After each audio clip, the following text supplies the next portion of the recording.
അധ്യായം 2. സഭാവയലിലെ കളകൾ. നല്ല മനസാക്ഷി തള്ളിക്കളഞ്ഞ് വിശ്വാസക്കപ്പൽ തകർന്നു പോയവർ, ദുർനടപ്പിൽ കുടുങ്ങി സാത്താന്റെ പിന്നാലെ പോയവർ, വ്യാജാത്മാക്കളുടെയും ഭൂതങ്ങളുടെയും ഉപദേശത്തിൽ ആശ്രയിച്ച് ഭോഷ്ക് പറയുന്നവരുടെ കപടത്താൽ വിശ്വാസം ത്യജിച്ചു കളഞ്ഞവർ, വിസ്താരത്തിന് മുമ്പ് തങ്ങളുടെ പാപങ്ങൾ പരസ്യമായവർ, ദ്രവ്യാഗ്രഹം കാംക്ഷിച്ചിട്ട് വിശ്വാസം വിട്ടുഴലുന്നവർ, ഇങ്ങനെയുള്ളവരെല്ലാം പതിരായി പതിർ കെടാത്ത തീയിൽ പതിച്ചിരിക്കും. സ്വർഗരാജ്യം കളയും പതിരും നിറമണികളായ ഗോതമ്പും നിറഞ്ഞതാണെന്ന് ഈ പംക്തിയുടെ ആദ്യ ഭാഗത്ത് സൂചിപ്പിച്ചുവല്ലോ. നിറമണികളാകാൻ കഴിയണമെങ്കിൽ സ്നേഹം ഉൽപ്പാദിപ്പിക്കുന്നവർ ആയിരിക്കണം. അതിനുവേണ്ട ഘടകങ്ങൾ ഏതെല്ലാമെന്ന് വിശുദ്ധ പൗലോസ് നിജപുത്രനായ തിമഥെയോസിന് എഴുതിയ ലേഖനത്തിൽ ആജ്ഞയായി പറഞ്ഞിരിക്കുന്നു. ആജ്ഞയുടെ ഉദ്ദേശമോ ശുദ്ധഹൃദയം, നല്ല മനസാക്ഷി, നിർവ്യാജ വിശ്വാസം എന്നിവയാൽ ഉളവാകുന്ന സ്നേഹം തന്നെ.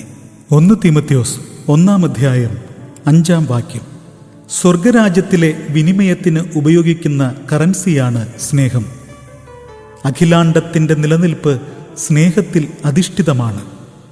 ദൈവത്തിൻ്റെയും സ്നേഹത്തിൻ്റെയും നിർവചനം 1 യോഹന്നാൻ 3:13 കാണുന്നു.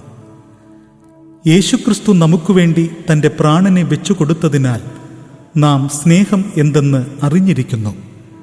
ആകയാൽ നാമും സഹോദരന്മാർക്കു വേണ്ടി പ്രാണനെ വെച്ചുകൊടുക്കേണ്ടതാകുന്നു. ഈ സൗരയുധം നിലനിൽക്കുന്നത് സൂര്യൻ സ്വയം കത്തിയെരിഞ്ഞ് അമരുന്നതുകൊണ്ടാണ്. ഒരു സെക്കൻഡിൽ 42 ലക്ഷം ടൺ വസ്തു കത്തിയെരിയുന്നു. നിറയെ ഫലം കായ്ച്ചു നിൽക്കുന്ന ഒരു പ്ലാവിൻ്റെ അരികിൽ ചെന്ന്, അല്ലയോ പ്ലാവേ, നീ എന്തുകൊണ്ടാണിങ്ങനെ ഫലം കായ്ച്ചു കിടക്കുന്നത് എന്ന് ചോദിച്ചാൽ അതിൻ്റെ ഉത്തരം ഇങ്ങനെയായിരിക്കും: ഒരു ചക്കക്കുരു എനിക്കു വേണ്ടി വർഷങ്ങൾക്ക് മുൻപ് എൻ്റെ കാൽച്ചുവട്ടിൽ മരിച്ചു. ആ സ്നേഹത്തെ ഓർക്കുമ്പോൾ എനിക്ക് ഫലം കായ്ക്കാതിരിക്കുവാൻ കഴിയുകയില്ല. വയലിൽ 1000 നെൽച്ചെടികൾ കതിരോലയുമായി വിനയാന്വിതമായി തലകുനിച്ച് മന്ദമാരുതനിൽ ആടിപ്പാടുമ്പോൾ അതിനും പറയാനുള്ള കഥ മറ്റൊന്നല്ല. ഞങ്ങളുടെ കാൽച്ചുവടുകളിൽ ഓരോ നെൽമണികൾ ജീവത്യാഗം ചെയ്തു.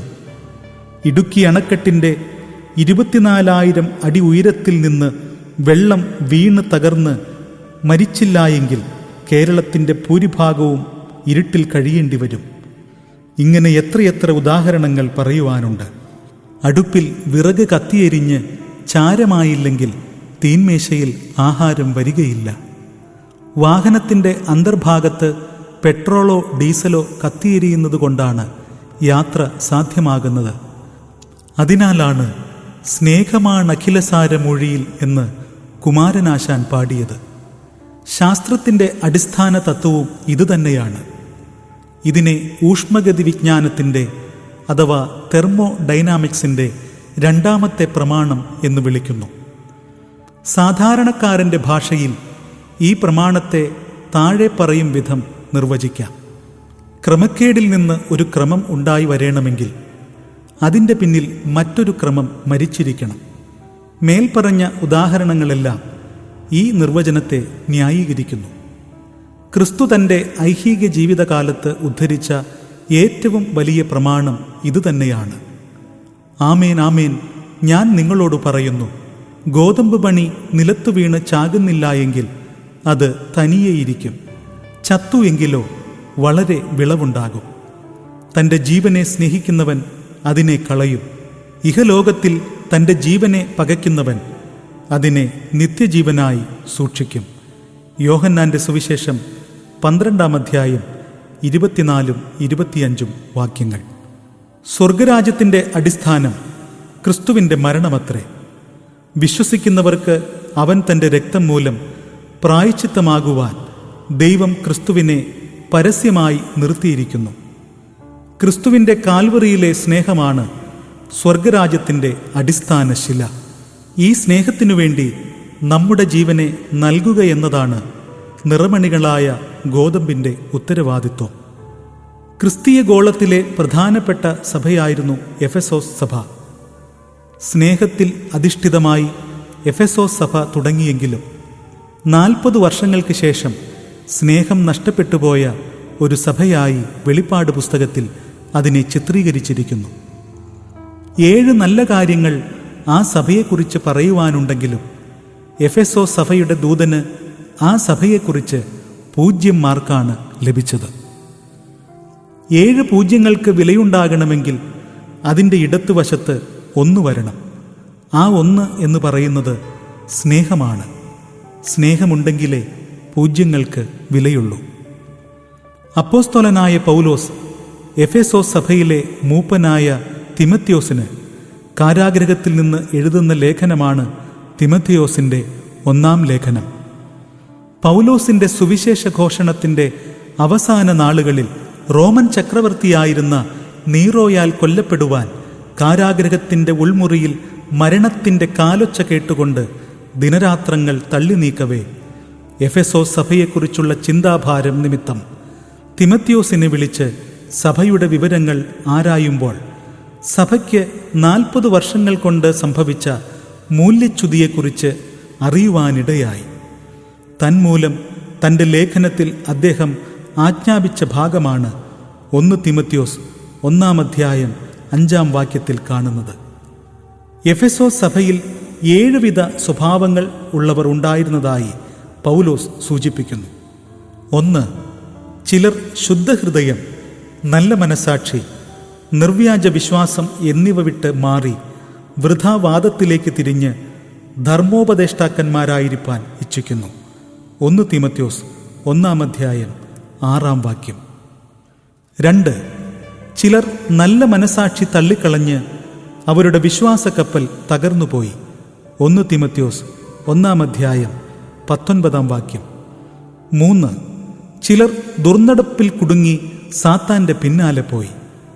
4. ചിലർ വ്യാജാത്മാക്കളിലും ഭൂതങ്ങളുടെ ഉപദേശങ്ങളിലും ആശ്രയിച്ച് ഭോഷ്ക് പറയുന്നവരുടെ കപടത്താൽ വിശ്വാസം ത്യജിച്ചു കളഞ്ഞു. 5. ചില മനുഷ്യരുടെ പാപങ്ങൾ വിസ്താരത്തിന് മുൻപ് തെളിവായിരിക്കുന്നു. 1 തിമത്യോസ് 5-ാം അധ്യായം 24-ാം വാക്യം. 6. ചില മനുഷ്യരുടെ പാപങ്ങൾ ക്രമേണ വെളിപ്പെട്ടു വരുന്നു. 7. ചിലർ ദ്രവ്യാഗ്രഹം മുഴുത്തിട്ട് വിശ്വാസം വിട്ടുടന്ന് ബഹുദുഃഖങ്ങൾക്ക് അധീനരായി തീർന്നു. ഇന്നത്തെ ആത്മീയ ലോകത്തിൻ്റെ ഗതിയും ഇതുതന്നെ.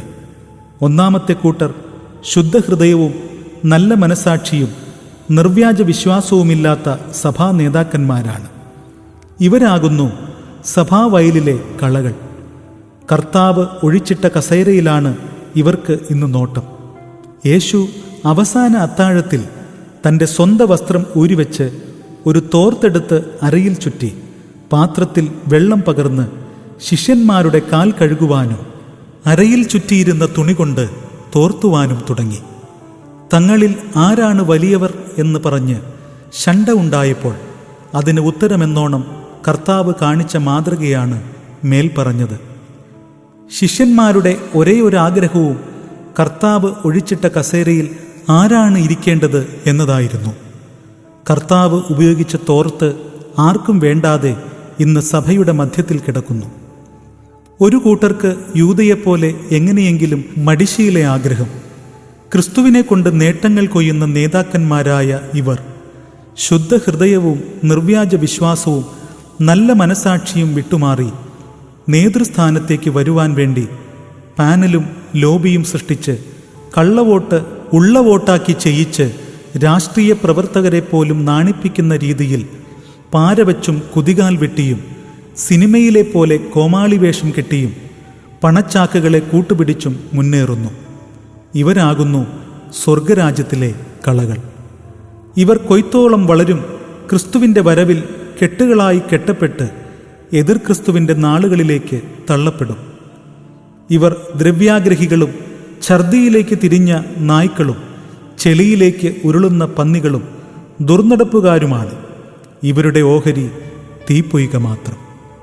നല്ല മനസാക്ഷി തള്ളിക്കളഞ്ഞ് വിശ്വാസക്കപ്പൽ തകർന്നു പോയവർ, ദുർനടപ്പിൽ കുടുങ്ങി സാത്താൻ്റെ പിന്നാലെ പോയവർ, വ്യാജാത്മാക്കളുടെയും ഭൂതങ്ങളുടെയും ഉപദേശത്തിൽ ആശ്രയിച്ച് ഭോഷ്ക് പറയുന്നവരുടെ കപടത്താൽ വിശ്വാസം ത്യജിച്ചു കളഞ്ഞവർ, വിസ്താരത്തിനു മുമ്പ് തങ്ങളുടെ പാപങ്ങൾ പരസ്യമാക്കിയവർ, ദ്രവ്യാഗ്രഹം കാംക്ഷിച്ചിട്ട് വിശ്വാസം വിട്ടുഴലുന്നവർ, ഇങ്ങനെയുള്ളവരെല്ലാം പതിരായി പതിർ കെടാത്ത തീയിൽ പതിച്ചിരിക്കും. ഇത് കണ്ട് മനം നൊന്ത് പൗലോസ് നിജപുത്രനായ തിമത്യോസിനോട് പറയുകയാണ്, നീയോ ദൈവത്തിൻ്റെ മനുഷ്യനായുള്ളോവേ, അത് വിട്ടോടി നീതി, ഭക്തി, വിശ്വാസം, സ്നേഹം, ക്ഷമ, സൗമ്യത എന്നിവയെ പിന്തുടരുക. വിശ്വാസത്തിൻ്റെ നല്ല പോർ പൊരുതുക. നിത്യജീവനെ പിടിച്ചുകൊള്ളുക. 1 തീമത്യോസ് 6:11-12 വാക്യങ്ങൾ. ഇന്ന് സഭയിൽ നിത്യജീവനെ പിടിച്ചുകൊള്ളുന്നവർ 8 മാത്രം. ഇടുക്കുവാതിലിലൂടെ അകത്ത് കടക്കുന്നവരാണവർ. നാശത്തിലേക്ക് പോകുന്ന വഴി വിശാലവും വാതിൽ വീതിയുള്ളതുമാണ്. 7 കൂട്ടരും അതിലൂടെ കടന്നുപോകുന്നു. ആകയാൽ പ്രിയ സ്നേഹിത, ദൈവത്തിൻ്റെ മനുഷ്യനായുള്ളോവേ, ദുർനടപ്പ്, വിഗ്രഹാരാധന, ദ്രവ്യാഗ്രഹം, മുറുകെ പറ്റുന്ന പാപം, സകല ഭാരം എന്നിവ വിട്ടോടുക. നിത്യജീവനെ പിടിച്ചുകൊള്ളുക. ഇന്നത്തെ ഓഡിയോ ബുക്ക് ICPF ആനന്ദത്തോടുകൂടി അവസാനിക്കുന്നു. അടുത്ത എപ്പിസോഡിൽ വീണ്ടും കാണാം. ദൈവം നിങ്ങളേവരെയും അനുഗ്രഹിക്കട്ടെ.